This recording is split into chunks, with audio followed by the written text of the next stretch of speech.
about God, I get emotional.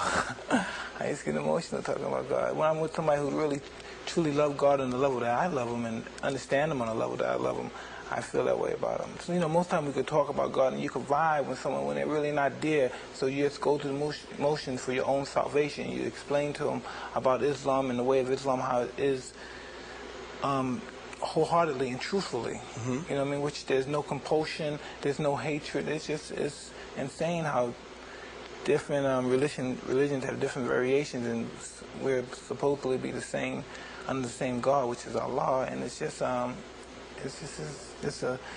complex situation when we deal with religion.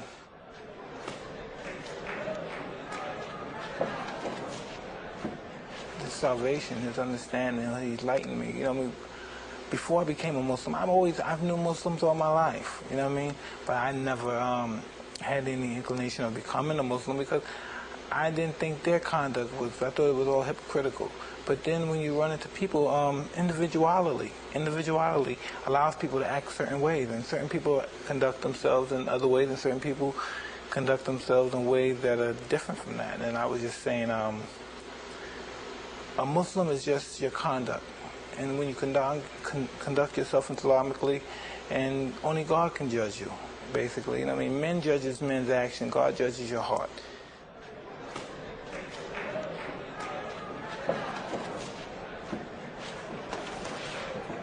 I like to believe so. I like to believe I'm a better individual now.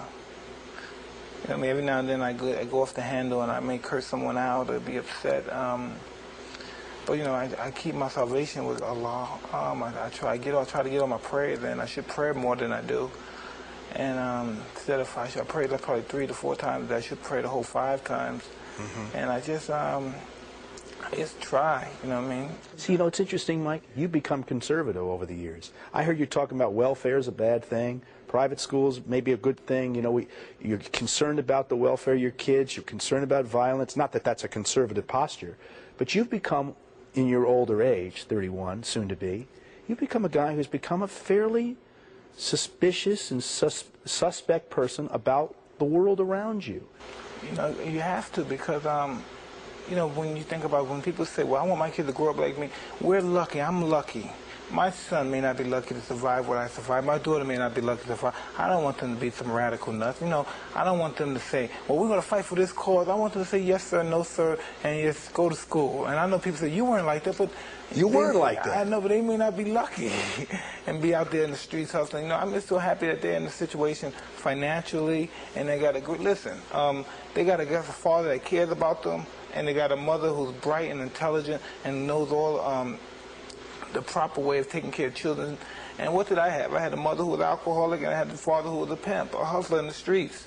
You know what I mean? I don't know if that's going to make them a better person than I am, but hopefully from their situation they get a better life than I had. You used to tell me your dream was to be the champ and to be the greatest champ. Well, I'm talking about big dreams, like after fighting over the hell with the world, just live your life, raise your kids. I don't got no big dreams like I'm gonna do this and I'm gonna do this and I'm gonna be somebody important and outraged. Nah, man. Me being champ or me being a fighter is just being one of the guys. You know, that's not nothing serious. People take it more serious than it really is. Life is taken too serious. Life is sometimes over-exaggerated, I think, sometimes. You told USA Today last week that the biggest mistake you've made in your life was to get involved in boxing in the first place. That's hard for me to believe. Now, all the great things that have happened for you, I mean, there's been a lot of bad things. More bad than good. But not because of the sport of boxing, not because of what you did in the ring. No, listen, boxing exposed me to other people in boxing exposed me. The only reason that other people took pot shots at me because people in boxing did it. When they saw people in boxing, the writers take pot shots, write books, try to get off and exploit me. Inadvertently, they felt that it was okay, they can do it too. So everybody just took shots at me. That's how come a guy like me, what chance do I have? I have no chance in this country. I can never have started a good life, a healthy life in this country. Because it's widespread that I'm just a bad apple. Do you have more regrets than you have dreams? Yes. I mean, I'm just happy one fight at a time. You know what I mean? I'm not racing to grab no title. It's one fight at a time and establish my livelihood more so than just anything else. You know, I'm a human being. I've never been perceived as a human being. Never. I never always been perceived as a freak, an animal, some young kid that's the strongest guy in the world, or something like that. I've never been really perceived as an animal because I never broke down or cried or showed much emotion about anything that I endeavored. And so I never really been perceived as like a human. Because when people speak of me, they don't speak of me as somebody with feelings or emotions or anything. You got 4 kids, 5? 4. 4 kids. 4 kids, including a brand new baby. Yeah. 4 kids, brand new baby. What should they think of their daddy? That's important, what they think of. No one else. It's not important what anyone, it's important what your kids think, what your wife think. What should they think of you? I don't know, they should, they all have different, me and my wife is 2 different, I really don't know my wife that well, understand her. And I'm sure she doesn't understand me because I'm so wishy-washy sometimes. But and some people, that's their main objective, to sit down, to study their mate, and to know their every move for they cannot. I don't really care. Either you're with me or you're not. What do your kids talk to you about? What do you think? It's what do love. You it's all about love. It's all about kisses, love, taking them to Jeepers and taking them to little restaurants, feeding them, helping them with homework. You're just the daddy today. Yeah, it's real simple. You would hope that they would someday get all the information and still admire you as their father. Because? Listen, I don't know about all that stuff, if they're going to admire me or anything. But I know they're going to have the chance to be a good person. They're going to have all the opportunities. You know what I mean? So they're going to make a choice whether they're going to be a bum or a good person. They're going to have the resources. You don't feel you're in financial straits. You don't feel like... Me?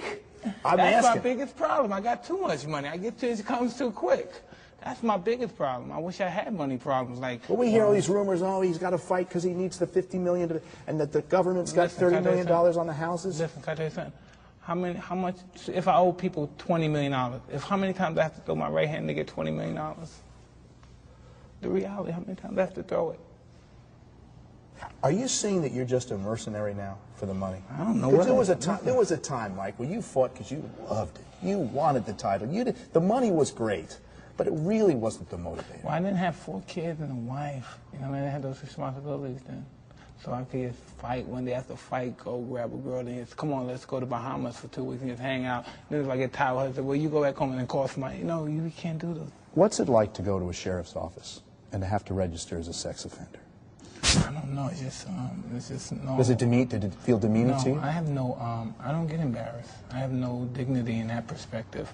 Like when I was there, right? It was nothing but ladies. Like there's nothing but ladies in the sheriff's office. So the lady said, well, what did you get convicted for to be here? Well, I said rape. And I said real loud. And my friend said, no. He said, sexual assault. And the lady started laughing. That's rape. They said I raped somebody. You know what I mean? But after the all ladies came, hugged me, kissed me, I signed the autograph. Because anybody that's a sophisticated adult and they seen the situation that happened, they know that's bullshit. You know what I mean? But you didn't rape her. Listen, we're not gonna go. I don't want to touch it too much, but it's so much bullshit. Yeah, I raped her. Give me a break, okay? Remember Raging Bull, the movie? Yes. There's that scene where Jake LaMotta, I think it really did happen, but it was in the movie. Robert De Niro, as Jake LaMotta, starts banging his head against the wall. Why? He was in prison, right? Yeah. Did you ever feel that way? I'm too sophisticated to do that. You know, it's just, I'm no fucking brute. You know, it's just things happen, and I said, well, listen, I screwed up, this happened, and we deal with them. You know, Customato taught me how to be. He was a strong man. I'm strong, and I'm mean. And there's nothing that could break my spirit from that perspective. Nothing's going to make me get on that. I'm never going to get on my knees to no one.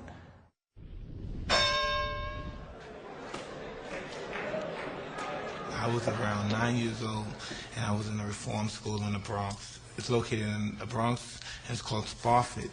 And one day we went there and we saw a movie, and the movie was the greatest. I believe it was 77, 76, the movie appeared. And after the movie played, Muhammad Ali walked in, and I was just flabbergasted just to look at the champ. It was just, and after that day I said, wow, I'm going to be just like this man. You know what I mean? And I don't know, it's just, he just gave me an inspiration to accomplish something, to have a goal. He just gave me a goal, and just to label him as a boxer is just as a disjustice.